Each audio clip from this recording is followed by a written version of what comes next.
Verdades del reino. El tema de hoy es el nuevo pacto, parte 1.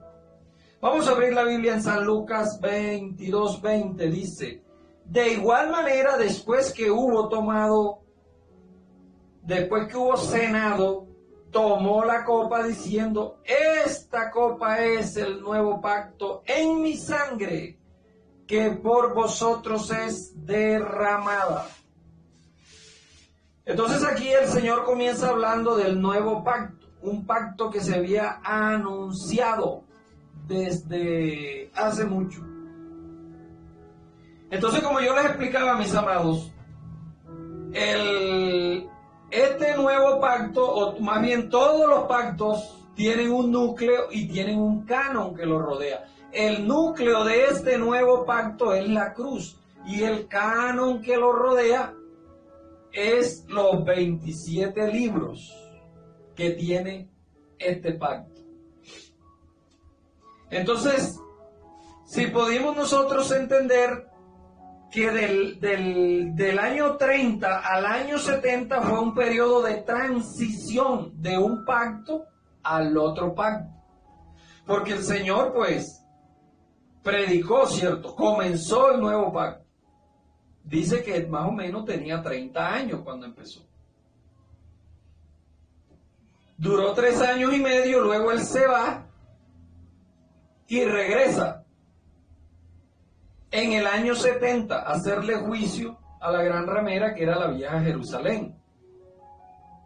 Entonces, en ese periodo del 30 al 70, la iglesia comenzó a vivir un periodo de 40 años de transición. Así como cuando el pueblo salió de Israel, de Egipto para Israel, él podía entrar inmediatamente, en 40 días ya estaba allá. Pero el Señor le dijo: le voy a convertir un día por año, o sea que van a estar 40 años divagando en el desierto para que ustedes se vayan acomodando a la transición que viene de vivir en una nueva tierra libre, propia, ya no como esclavos, ni a la intemperie como vivían en el desierto.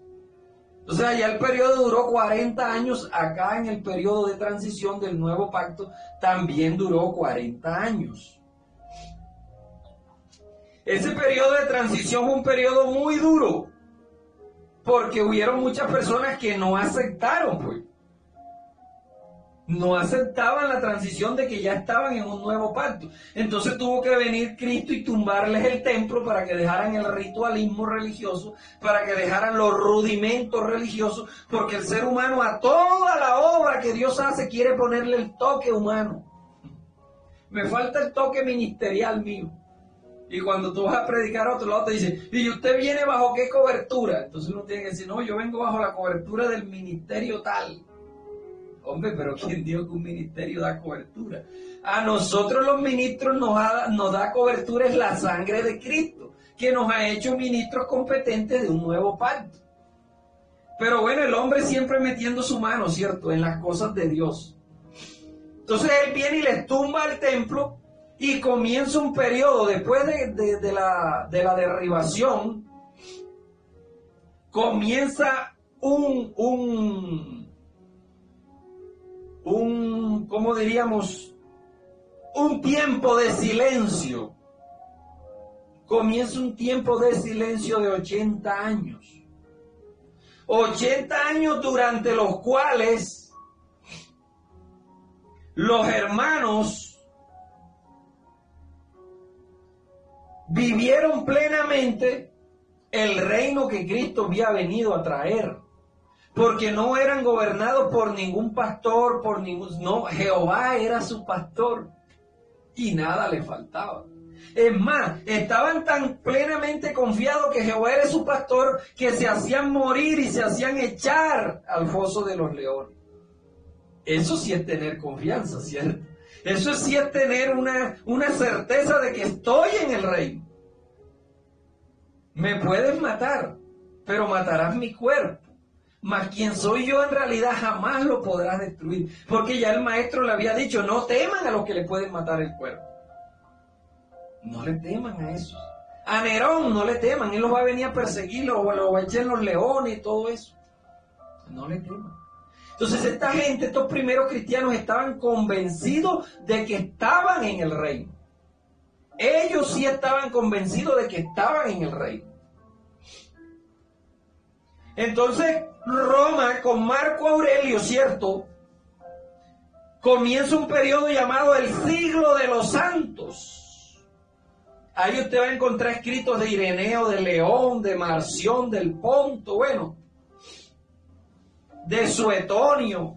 Todos estos historiadores describieron, pues, los acontecimientos que habían pasado allí en Jerusalén del año 67 hasta el 70, que fueron los 3 años y medio donde se desató la gran tribulación sobre el pueblo de Israel, porque ya esto, bueno, yo por ahí lo tengo en el canal de YouTube y lo explico bien, que la gran tribulación era única y exclusivamente para el pueblo de Israel. Usted, ni los colombianos, ni los argentinos, tenemos que preocuparnos por la gran tribulación. Primero porque ya eso pasó, y segundo porque eso no era para nosotros, eso era para el pueblo de Israel solamente.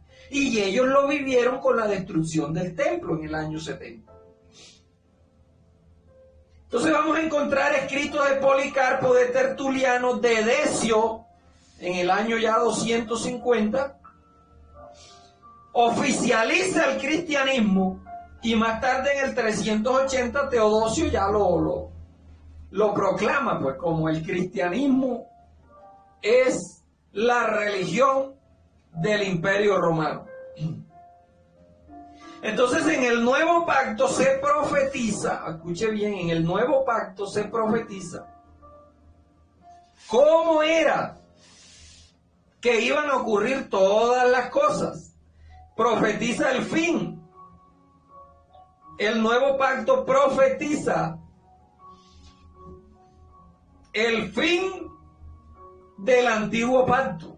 ¿Cómo iba a terminar? ¿Cierto? Porque en el nuevo pacto usted va a encontrar que Jesús dice, aquí no quedará piedra sobre piedra que no sea destruida. Dice, Jerusalén será rodeada de ejércitos, vuestras mujeres serán asesinadas, las puertas de vuestra ciudad serán quemadas a fuego. El nuevo pacto describe cómo iba a ser todo eso.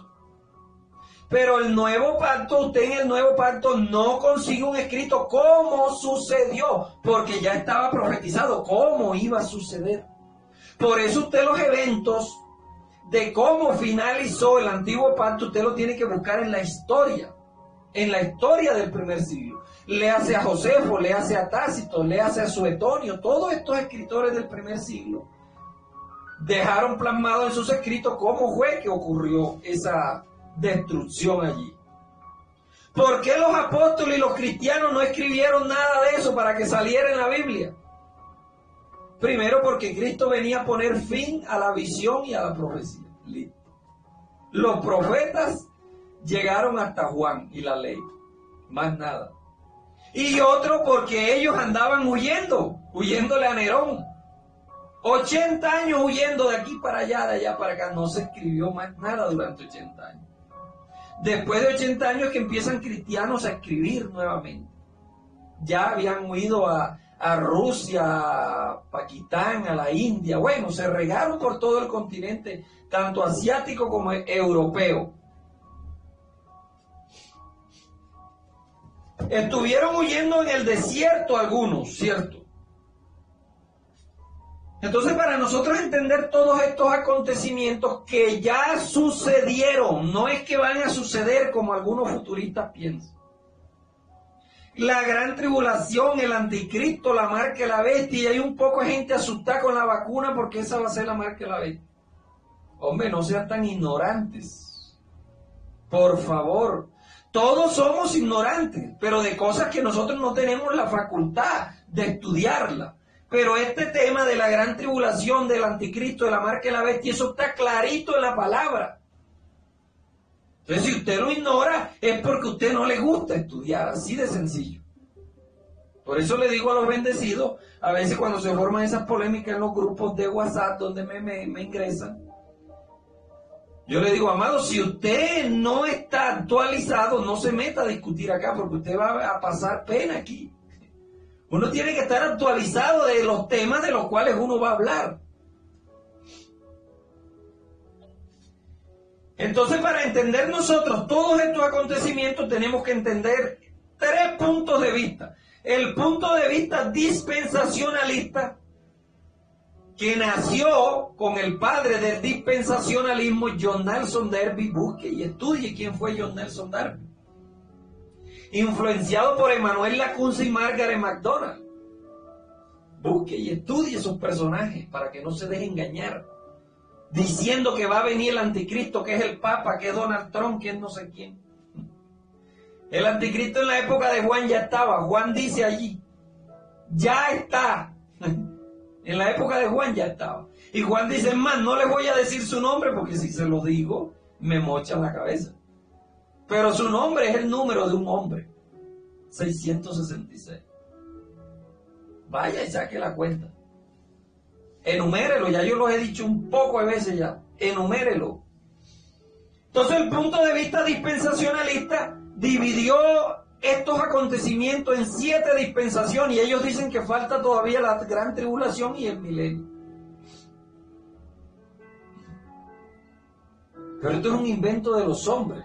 Dios no dividió los acontecimientos en dispensaciones. Dios dividió los acontecimientos en pactos. Cuando nosotros conocemos los pactos, podemos conocer por anticipado cómo va a actuar Dios. Claro, porque es que Él no miente. Entonces nosotros podemos conocer eso. Está el punto de vista de la teología del pacto renovado, que dice que el pacto, el nuevo pacto, no es un pacto diferente, sino que es el mismo pacto de la ley, pero con algunas renovaciones. Esos caminan con un pie afuera y otro pie adentro. Ahí es donde nacen los mesiánicos. Entonces, te implementan ofrendas, te implementan el Shabbat, te implementan diezmo, te implementan, bueno, un poco de cosas. Porque van caminando con un pie en la ley y con un pie en el nuevo pacto, pues. Todavía no se han desligado de esa transición. Entonces nosotros, cuando entendemos estos puntos de vista, está el punto de vista de la teonomía, que es el gobierno de Dios en la tierra, que dice que nosotros tenemos que empezar a gobernar mediante reyes, alcaldes, diputados, gobernadores, presidentes. Y cuando nosotros estemos gobernando en todas las naciones, entonces va a venir el Mesías. Tremenda película, ¿cierto? Está la teología del nuevo pacto que dice que Jesús es el mismo Moisés y vino a implementar a mejorar las leyes de Moisés. Pero estos estudiosos estudiaron las leyes de Jesús y encontraron, en vez de 613 leyes que dejó Moisés, encontraron que Jesús había dejado 1050 mandamientos. También están errados. Está la teología del mejor pacto. ¿Cuál es la teología del mejor pacto? La teología que dice que Dios vino a cumplir lo que dice Hebreos 8:6. ¿Qué dice Hebreos 8:6? Dice, pero ahora tanto mejor ministerio es el suyo, cuanto es mediador de un mejor pacto, establecido sobre mejores promesas. Esto está un poquito más acercándose a la verdad. Pero ellos se fundamentan en 10 pilares que tenemos que estudiar también. No nos da tiempo de estudiarlos detalladamente, pero vamos a mencionarlos uno por uno. El nacimiento de Jesús cumple el pacto abrahámico, en esto tienen razón. La muerte de Jesús crea un nuevo pacto, también tiene razón allí. El nuevo pacto es entre Dios y su Hijo, no entre Dios y la humanidad, ahí sí están un poquito errados. La ascensión y sentarse en el trono de nuestro Señor Jesucristo es cumplimiento del pacto davídico, es cierto. Porque el Señor le prometió a David que iba a levantar uno de sus lomos que heredara el reino para siempre. La destrucción del 70 quita el antiguo pacto y cumple a Hebreos 8:13. Ahí atinaron ellos, dieron en el blanco. ¿Qué dice Hebreos 8:13? Al decir nuevo pacto ha dado por viejo lo primero y lo que se envejece y se da por viejo está próximo a ser destruido y desaparecer. Claro, 40 años después que Jesús se fue, el pacto se fue envejeciendo y en el 70 desapareció. El sexto punto, la cruz y el 70 representan 40 años de transición entre lo que fue la iglesia fundada por Jesús y el reino eterno, que nosotros tenemos que participar de él ya después de la destrucción del reino temporal de Israel, el cual se terminó en el año 70.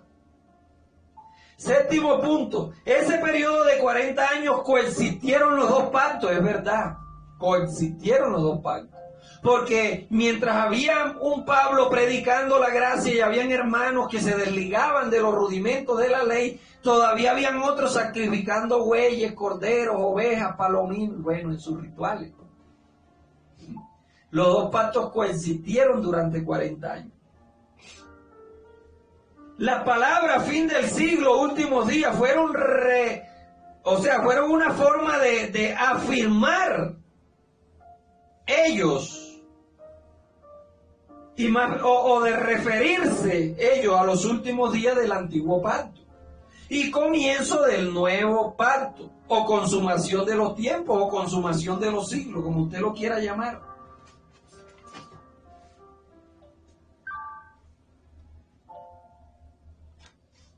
Nueve, no se aplica nada del pacto mosaico al nuevo pacto. La ley del nuevo pacto es amor, ya que fue el único mandamiento que dejó el Señor. Aquí también. El Señor vino a dar un solo mandamiento, no 1050, como dicen en aquello. Lean la palabra para que vea y para que vea que el Señor apenas dejó un solo mandamiento. Eso fue lo que Él les enseñó, un solo mandamiento. Juan 13:34. Un solo mandamiento dejó el Señor, amados. Un mandamiento nuevo os doy. Un mandamiento nuevo os doy. Que os améis los unos a otros como yo os he amado. Amaos los unos a los otros. Ese fue el único mandamiento que el Señor vino a dar, que nos amemos los unos a los otros. Y parece que es el que menos se cumple. Y en el sistema religioso peor. Peor, porque si tú perteneces a este concilio, no, tú eres de las asambleas de Dios y tú eres pentecostal. Ah, pero tú sabes que asamblea de Dios y pentecostal no nos gustamos entre sí. Judíos y samaritanos, pues. Bonita gracia. Cristo no nos vino a reconciliar a todos. Vaya usted a la asamblea de Dios, a pentecostal, donde usted quiera ir, amado. Ya todos estamos reconciliados con Dios. Él vino a reconciliarnos. Dejemos ya de tantos rudimentos humanos que lo que ha hecho es dividir al mensaje de Cristo. El mensaje de Cristo es amor y unidad. Y el sistema religioso ha traído división y rencor entre las mismas organizaciones. Ah, tú eres de la internacional y yo soy de la apostólica, de la IPU. Y hay unos que dicen, a mí me corre sangre IPU por las venas. Yo no conocí ese tipo de sangre. Creo que hay 8 tipos de sangre y yo ese tipo de sangre IPU no lo he conocido. Pero bueno, hay unos que les corre sangre IPU por las venas, pues ¿qué podemos hacer? Allá ellos con sus rudimentos. Déjenlos con sus rudimentos. Cristo vino a traernos un solo mandamiento: amaos los unos a los otros. Ah, porque tú vas a la católica y ahí hay ídolos, déjenlo que vaya a la católica. No se meta en eso. Si Dios no lo quisiera en la católica, sino en la IPU, Dios se hubiera encargado de traerlo para acá, para la IPU. O para las asambleas de Dios, o para interamericanas, donde sea. Que a veces nosotros queremos cargar cargas que Dios no nos mandó a cargar.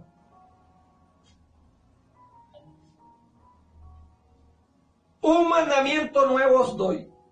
Entonces, en esta línea de transición de la iglesia al reino eterno, surgieron dos grupos, los judaizantes y los antinomianos. Los judaizantes eran los que te hacían que te tienes que bautizar en agua, te tienes que circuncidar, tienes que tomar la Santa Cena, puros rudimentos de la ley. bautismo en agua, todo eso. Pablo dice en Hebreos 6 que tenemos que dejar esos rudimentos. No solamente dice que tenemos que dejarlo, dice, el que no lo deje no va a avanzar a la perfección. Imagínese usted, bueno, quédese ahí, pues imperfecto con su rudimento. Yo, gracias a Dios, voy avanzando, ya yo he dejado esos rudimentos, porque yo antes también estaba en esos rudimentos. Entonces, y los antinomianos, anti quiere decir en contra, y nomios quiere decir ley, en contra de la ley. Era lo que decían, no, pero si ya él vino a quitar la ley, comamos y bebamos, que mañana moriremos, vamos a emborracharnos, igualito vamos a ser salvos. Esas son palabras de una persona que no ha nacido de nuevo. Mateo 22:36. Mateo 22:36. Maestro, ¿cuál es el gran mandamiento de la ley? Jesús le dijo, amarás al Señor tu Dios con todo tu corazón, con toda tu alma, con toda tu mente. Este es el primero y grande mandamiento, y el segundo es semejante, amarás a tu prójimo como a ti mismo. De estos dos dependen toda la ley y los profetas. ¿Y hasta dónde llegó Juan? Hasta la ley y los profetas. Es que el Señor vino a cumplir todo lo que estaba escrito. Eso lo dice el mismo Jesús en San Lucas 21:22. En estos días que yo estoy aquí, en esta generación, se va a cumplir todo lo que está escrito. ¿Y qué era todo lo que estaba escrito? El Antiguo Testamento estaba escrito, todo en esa época. Jesús vino a cumplir el Antiguo Testamento, y todavía ahí en las iglesias pentecostales usted escucha hermanos diciendo, falta que se cumpla la profecía de Daniel. No le creen a Jesús. Jesús dijo que en esos días iba a cumplir la profecía de Daniel, porque ya Daniel estaba escrito. Falta que se cumpla la profecía de Zacarías. Hombre, ¿por qué son tan mentirosos?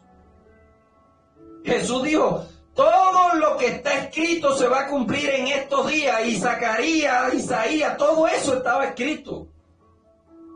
Entonces, si todo eso estaba escrito, todo el Antiguo Testamento, y Jesús dice, en estos días se va a cumplir todo lo que está escrito. Amado, todo el Antiguo Testamento se cumplió en esos días. Y todavía vemos gente hoy en el pleno siglo, año 2020-22, que ya vamos a pisar, esperando que se cumpla una profecía de Zacarías, de Daniel. Y Jesús dijo que se iba a cumplir en su día. Bueno, se quedaron atrapados en el tiempo. Voy a tener que sacar una enseñanza titulada así, aquellos que se quedaron atrapados en el tiempo. ¿Cierto? Entonces la ley y los profetas llegan hasta Juan. Hasta allí llegó todo, hasta allí se cumplió todo. Y Jesús viene a poner un nuevo mandamiento y dice, he aquí un nuevo mandamiento os doy. El amor es el único mandamiento. Jesús ama incondicionalmente a todas las personas. Pero el sistema religioso no. Si tú eres de la apostólica, no puedes venir a predicar a la IPU. Si eres de la IPU, no puedes ir a la internacional. Si eres de la internacional, no puedes ir a las asambleas de Dios. A usted, de pronto a usted le da risa, pero es así. Y yo conozco bendecidos hombres que son de un buen corazón y dicen, es que él no es mi hermano porque él es adventista. No lo soporto esos adventistas. Y el Señor dijo, amaos los unos a los otros. Y el sistema religioso con estas organizaciones lo que ha hecho es odiaos los unos contra los otros. Y no cumplen el primer y gran mandamiento, que es el mandamiento. El único que dejó Jesús, hombre, él dejó uno solo. Moisés tenía 613, Jesús trajo uno solo. Y no son capaces de cumplirlo, mano. Qué tristeza. El sistema religioso, ¿a dónde nos ha llevado? El sistema religioso ha sido el que ha dañado más familias en el mundo. Más que las guerras. Porque las daña aquí en la mente, en la psiquis. Los programa, los adoctrina.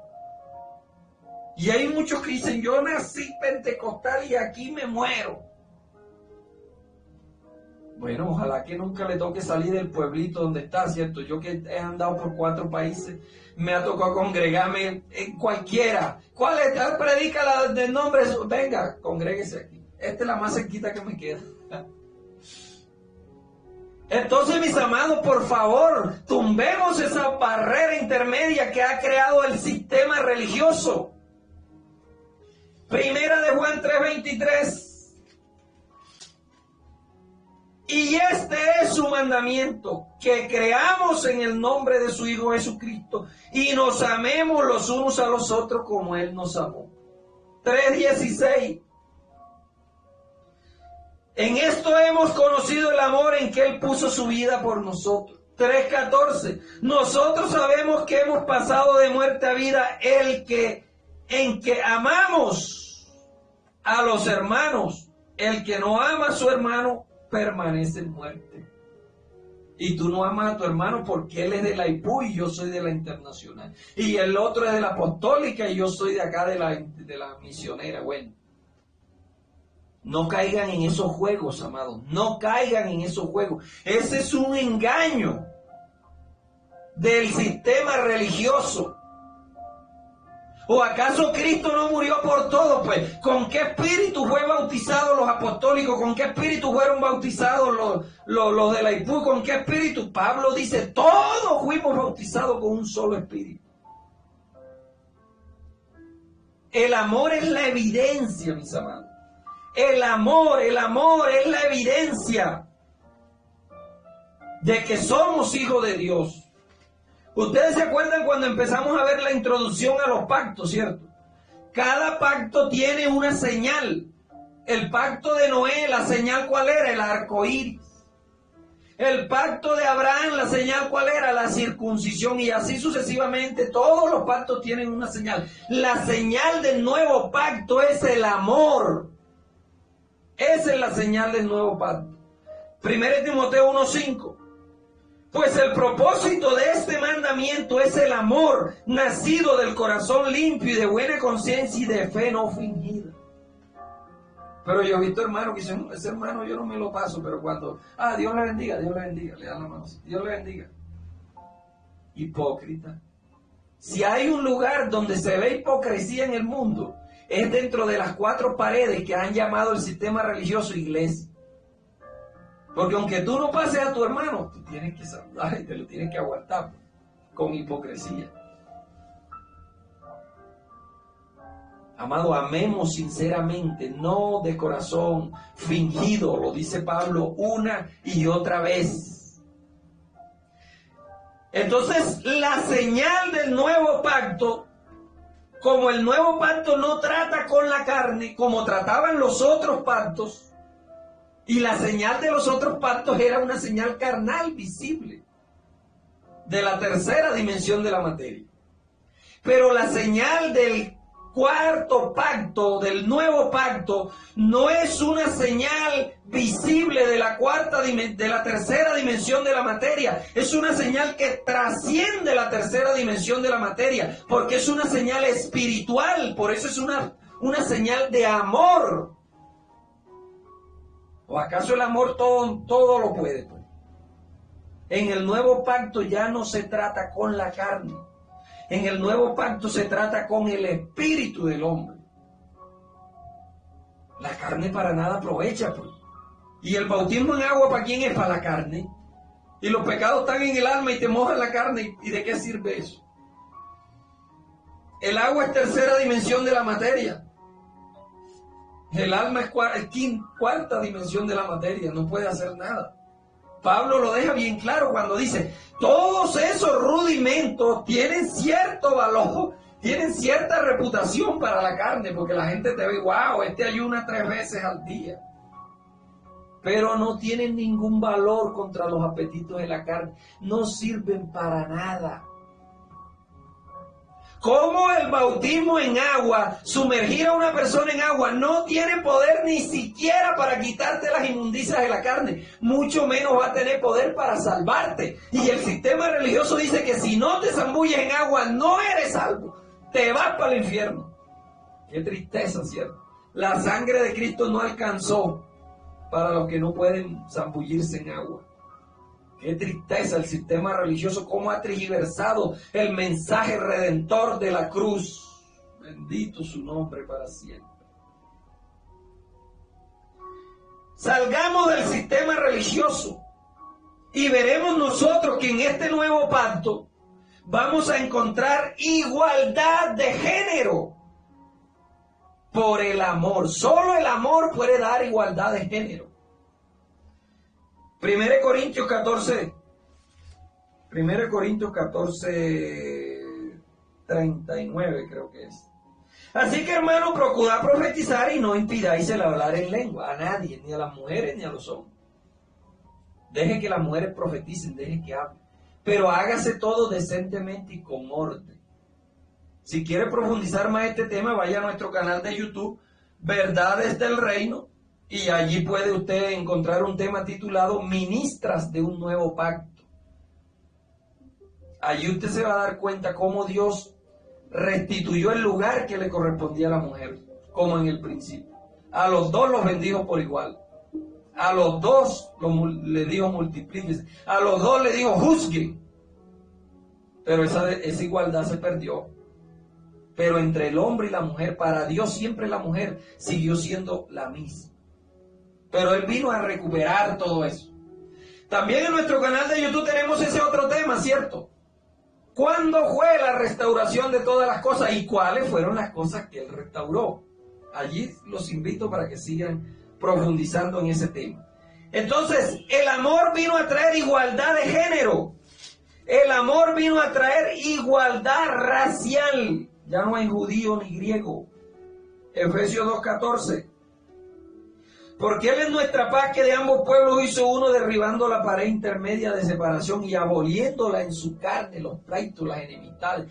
Pero el sistema religioso agarró todo lo que el Señor tumbó y lo volvió a reedificar, pleitos y enemistades. Tú eres de aquel concilio, yo no puedo ir allá. Y cuando llegó la pandemia, el Señor dijo, aquí todo el mundo está en disciplina. De todas las organizaciones. Y va a llegar un día que se van a acabar esas organizaciones. Las Naciones Unidas le va a meter mano a estas organizaciones. No porque sean satánicos, porque vienen enviados por Dios, por el diablo para destruir. No. Enviados por el mismo Dios, para que el sistema religioso entienda de que ellos están estorbando la obra que Dios ha venido a hacer en este mundo. El sistema religioso ha venido estorbando la obra que Dios quiere hacer en este mundo. Así es. Duele, pero es la verdad.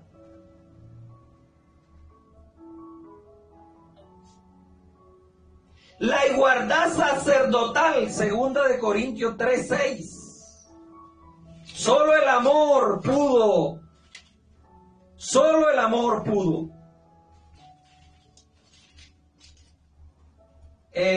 traernos una igualdad sacerdotal, el cual asimismo nos hizo a todos, hombres y mujeres, ministros competentes de un nuevo pacto, no de la letra, sino del espíritu, porque la letra mata, pero el espíritu vivifica.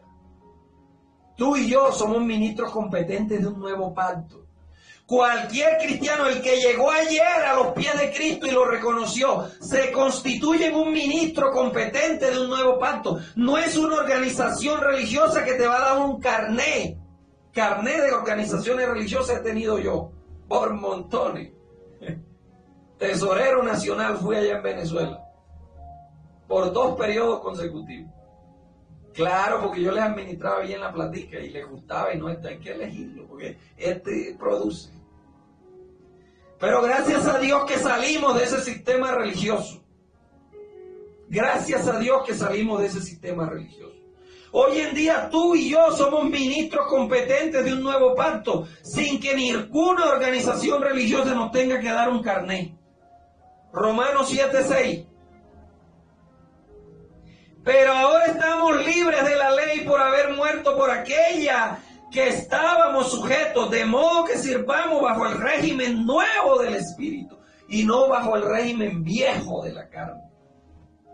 ¿Se da cuenta? Usted y yo somos ministros competentes de un nuevo pacto que es espiritual, que no trata con la carne, porque la carne para nada aprovecha y no se sujeta. El mismo Pablo dice, de aquí en adelante, a nadie conocemos según la carne. aún si a Cristo conocimos según la carne, ya no le conocemos así. Yo no te tengo que ver a ti según la carne, amado. Yo te tengo que ver a ti según el Espíritu. Yo te tengo que conocer en espíritu. En carne te voy a ver un montón de defectos, igual que yo. Pero tu espíritu ha venido a ser un espíritu justo, hecho perfecto. Así dice la palabra. Y Pablo termina hablando en Romanos 13, bueno, la carta del amor, el amor todo lo soporta, todo lo cree, el amor todo lo espera. Y pasará esto y pasará lo otro, pero el amor permanecerá. Bueno, la Biblia habla de 7 cosas eternas, y dentro de esas 7 cosas eternas está el amor. Está la palabra. ¿Cierto? Y es lo que menos practica el sistema religioso de hoy en día. Yo los invito a salirse del sistema religioso, los que no se han salido todavía. La naturaleza de este mandamiento es espiritual. Claro que para entender la naturaleza espiritual de este mandamiento, nosotros tenemos que ver en qué gloria estás tú, mi amado, en qué gloria estás tú, mi amada.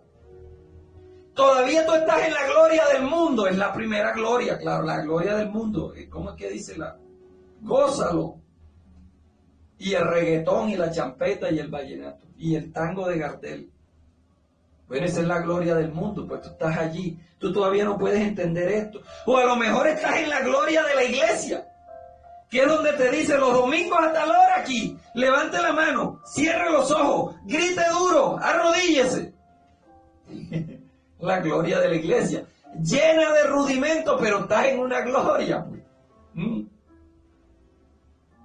Mañana hay reunión de líderes, todos aquí, el que no venga sujeto a disciplina. Y yo no fui y me pusieron en disciplina. Porque yo estaba para el cumpleaños de mi hija, pues, porque mi hija es la que me va a ver a mí cuando esté viejo, no el sistema religioso. El sistema religioso no me va a regalar ni una ofrenda cuando yo esté viejo. Mi hija sí. Entonces yo tengo que atender primero mi cumpleaños de mi hija. Y después, si me queda tiempo, voy para allá, para la reunión de líderes, pues.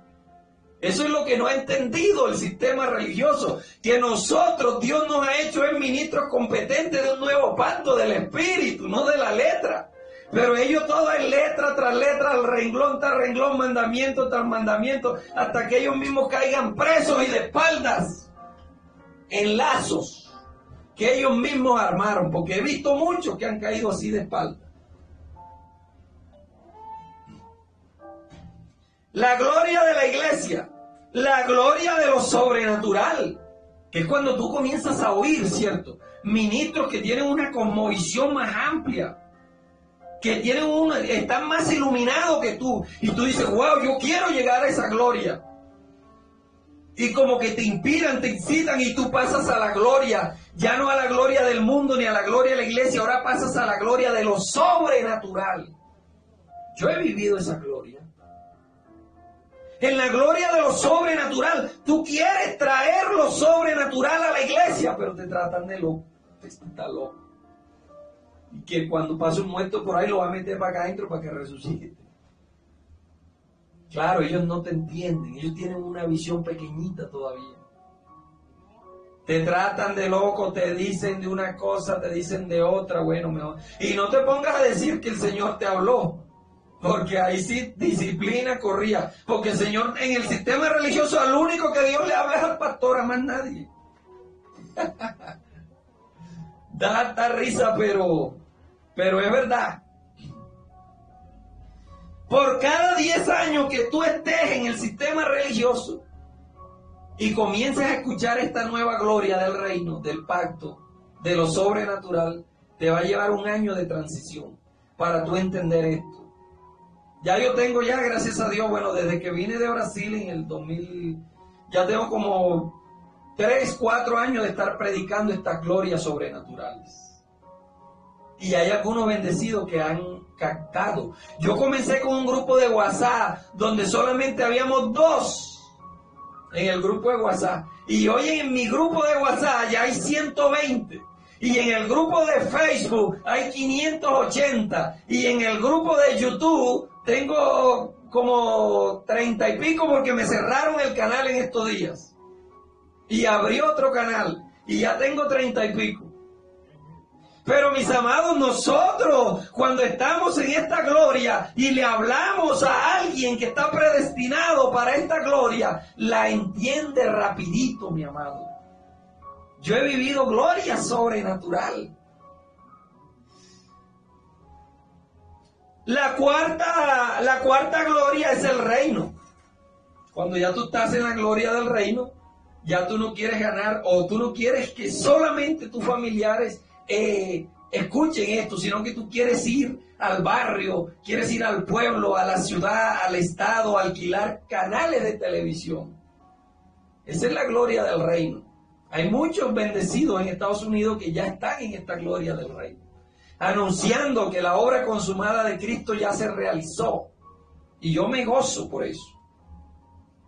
La quinta gloria es la gloria del nuevo pacto. Ya esto es algo, ya es traer los cielos a la tierra. Y es fácil traer los cielos a la tierra. ¿Sabe por qué? Porque ya Cristo reconcilió los cielos con la tierra. Tú solamente tienes que abrirle los ojos espirituales a la persona para que vean eso. Para que puedan entender de que ya no hay rudimento, ya no hay impedimento para cualquier gloria que tú quieras alcanzar, la puedes alcanzar. Todo es nuestro, todo lo tenemos, todo lo poseemos y todo lo sabemos. Eso lo dice el apóstol Pablo. Yo no sé si usted lo quiere creer o no.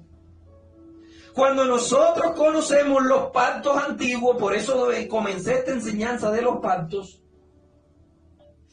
cuando nosotros entendemos cómo actuó Dios en cada pacto, vamos a entender cómo va a actuar Dios en este pacto, en este nuevo pacto. Y no habrá misterio para ti. Sin misterio, ¿cierto? 1 Corintios 2:9.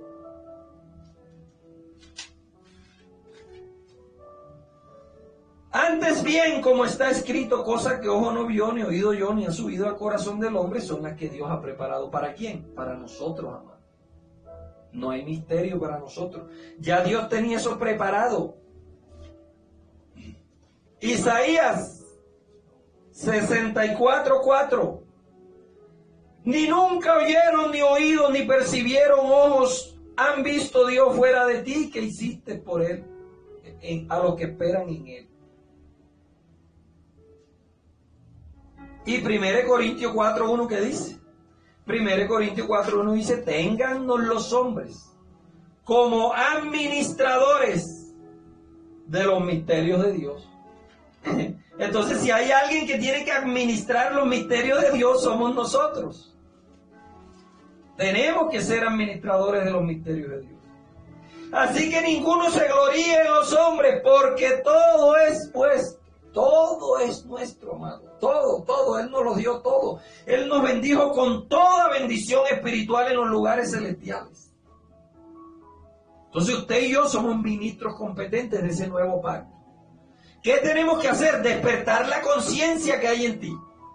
Por eso el apóstol dice, despiértate tú que duermes. ¿A quién le está hablando? Al cristiano. Y levántate de los muertos. Los muertos son los que todavía no han aceptado a Cristo. Y te alumbrará Cristo. Deja que Cristo alumbre los ojos de tu entendimiento para que puedas entender este misterio del reino eterno. Para que puedas entender este misterio de la obra consumada de Cristo que ya se realizó. La palabra ministros aparece 7 veces y es con relación al nuevo pacto o al reino de David o a la fe de Abraham. El nuevo pacto cumple todo lo que se lo prometió a Abraham y todo lo que se le prometió a David. Eso lo cumple Cristo en el nuevo pacto. 1 Corintios 10:11. Mire lo que dice. Y estas cosas le acontecieron como ejemplo y están escritas para amonestarnos a nosotros, a quienes han alcanzado los fines de los siglos. ¿Cuándo fueron los fines de los siglos? En el año 70. Allí finalizó. Bueno, ¿y acaso cuando lo dijo? El tiempo se ha cumplido. Y también por ahí hay otro versículo que dice, Dios envió a su Hijo en el tiempo de la consumación. Es que el Señor fue a consumar los tiempos, a consumar la obra y a introducirnos en la eternidad. Para usted y yo con Dios ya no hay tiempo, no existe el tiempo. Ya nosotros estamos más allá de la eternidad, pero los dispensacionalistas están esperando que Él venga a reinar por 1000 años. Y después de ahí, quién sabe qué irá a pasar. Pero la Biblia me dice a mí en Daniel que el reino va a ser eterno, no por 1000 años. Yo le creo a la Biblia, yo le creo a la palabra. Entonces el nuevo pacto fue escrito, o más bien todo lo que se escribió en el antiguo y en el nuevo pacto es para que nosotros tomemos ejemplo, no para que lo apliquemos a nuestra vida como algo presente. Porque hay muchos que predican esto, ¿cierto? Y esto fue lo que el apóstol Pablo vivió. El 96% del ministerio del apóstol Pablo fue dedicado a combatir el antiguo pacto que se quería meter en la iglesia, donde estaba ya el nuevo pacto. Entonces por eso Pablo empezó a luchar contra los dos pactos. Hoy en día el 96% de las iglesias están involucradas con los dos pactos. Piden diezmo. ¿El diezmo dónde es? Del antiguo pacto.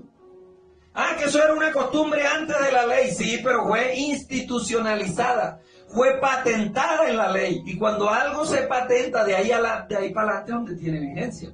Antes de eso tú lo hacías si querías y si no, no lo hacías. Entonces, el 96% del sistema religioso te mete rudimento. Bautismo en agua, ¿de dónde es eso? De la ley. ¿Ah?